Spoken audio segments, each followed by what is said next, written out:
Coucou tout le monde, bienvenue sur ma chaîne YouTube. Aujourd'hui, on se retrouve pour une nouvelle recette qui est la shebekia. C'est une recette qu'on réalise pour le mois du Ramadan. Très goûteuse et surtout pleine de saveurs. Allez, c'est parti pour la recette. Alors, on aura besoin de 25 ml d'huile, de l'eau avec du safran à l'intérieur, du beurre, du vinaigre, des graines de sésame, de la farine, de la poudre d'amande,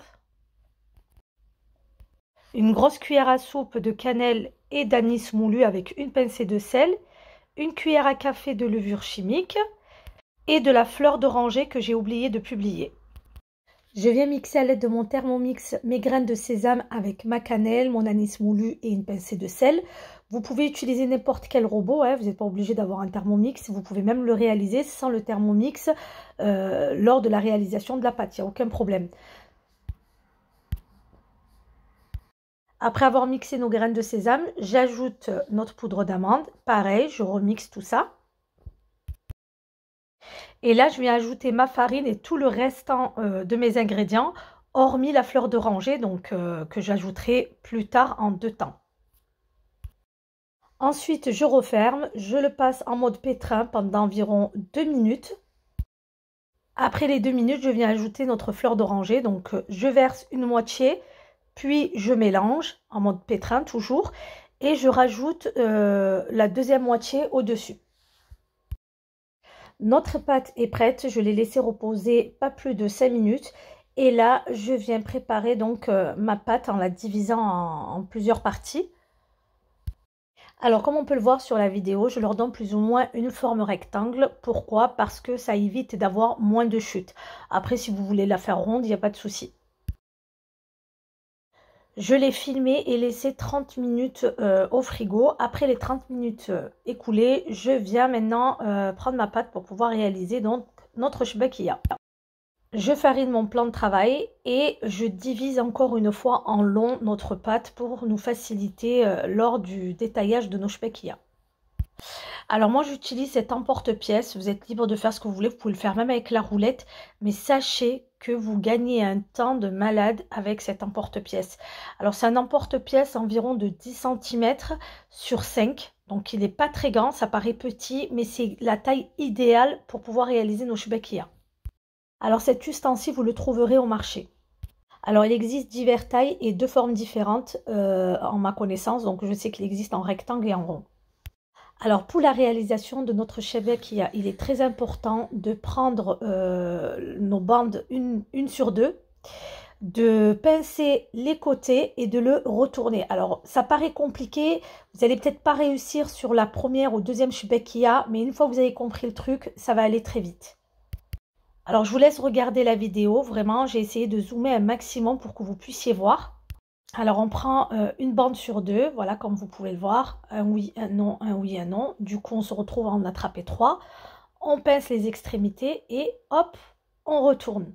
On n'hésite pas à pincer sur les bords, donc sur les côtés pour leur donner la forme de la shebekia. Et voilà, le tour est joué. Ça paraît compliqué mais je vous rassure, une fois qu'on a compris le truc, ça va très très vite. Et vous faites ça tout le long jusqu'à terminer donc votre pâte. Alors pour ce qui est des chutes, vous les rassemblez, vous les mettez en bouche, vous les mettez de côté le temps de finir tout le reste de vos pâtons. Pensez à les filmer, c'est très important de filmer vos pâtes à chaque réalisation pour éviter qu'elles sèchent. Une fois que vous avez terminé, vous allez laisser sécher vos shebekia pendant environ minimum 1 à 2 heures. Sans les recouvrir, vraiment les laisser sécher à l'air. Alors moi je vous avoue, je les ai laissés sécher toute la matinée, je les ai préparés le matin et je me suis occupée à faire autre chose entre temps. Ensuite j'aurai besoin d'une friteuse, du miel. Alors dans le miel j'ai mis une cuillère à soupe de fleur d'oranger et j'aurai besoin aussi également d'une passoire. Alors si vous n'avez pas de friteuse, vous utilisez une poêle, mais je vous assure que la friteuse est hyper pratique. En ce qui s'agit de la passoire, pensez à mettre un saladier en dessous pour qu'on puisse les goûter. Avant de disposer la shebekia, il faut vraiment que l'huile soit très chaude. Ce qui est très pratique, c'est que dès que les shebekia sont cuites, elles remontent à la surface. Enfin, faites très attention à la cuisson, ça va très vite. Il y en a à peu près pour 30 à 40 secondes. Une fois que nos shebekiyas sont cuites, on les trempe dans le miel. Alors c'est très important que le miel soit froid. Étant donné que nos shebekiyas sont chaudes, il faut que le miel soit froid pour avoir ce fameux choc thermique et que nos shebekiyas s'imprègnent bien de miel. Alors concernant le miel, moi j'ai utilisé le sirop de glucose. Pourquoi? Parce que je le trouve très parfumé et c'est nettement mieux avec la shebekia. Après, vous êtes libre d'utiliser le miel que vous voulez. J'ai déjà essayé les deux, c'est pour ça que je me permets de vous dire ça et que mon choix est plus basé justement sur ce produit-là. Le glucose, il est très parfumé, c'est plus un sirop et le goût, je le trouve mieux. Après, ça, c'est à vous de voir. Vous pouvez également aussi mélanger les deux, c'est-à-dire mélanger le miel de fleurs, par exemple, avec le sirop de glucose.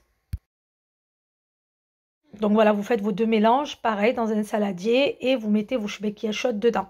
Ou bien tout simplement du miel pur. Ça, c'est une question de goût, encore une fois. Comme on dit, les goûts, les couleurs ne se discutent pas. Alors par contre, il est important de les laisser un petit peu longtemps dans le miel, vraiment le temps de leur laisser le temps qu'ils absorbent bien. N'hésitez pas à prendre un récipient très large. Moi, j'avais qu'un saladier, mais c'est plus pratique de prendre quelque chose de très large et de moins haut. Après, je les ai déposés donc sur mon égouttoir et là, je viens parsemer 2 grains de sésame. Donc à chaque fois que vous les posez sur l'égouttoir, vous parsemez à chaque fois. Autre chose, pour vraiment rentrer bien dans les détails, au niveau de l'épaisseur de la pâte, j'ai mis 1 mm d'épaisseur. Vous pouvez les faire encore plus fins. Plus vous l'affinerez, plus vous obtiendrez des shebekiyas très fins. Ça, encore une fois, c'est une question de goût.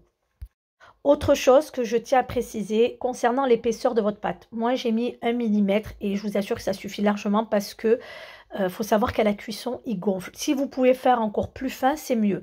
Mais je pense que 1 mm, ça suffit largement.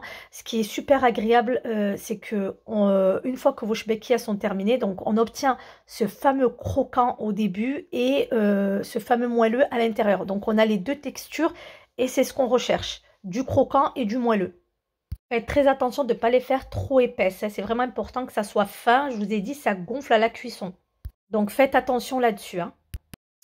Et voilà mes lilas, notre recette se termine. J'espère que ça vous a plu. Alors n'hésitez pas à la réaliser pour certaines personnes qui pensent que c'est très difficile à faire. Mais je vous assure que c'est très simple et ça va très très vite. C'est juste une question d'organisation et d'avoir le bon matériel. C'est pour ça qu'il est très important quand même d'avoir ce fameux emporte-pièce. Ça va vous faire gagner du temps mais vraiment énorme.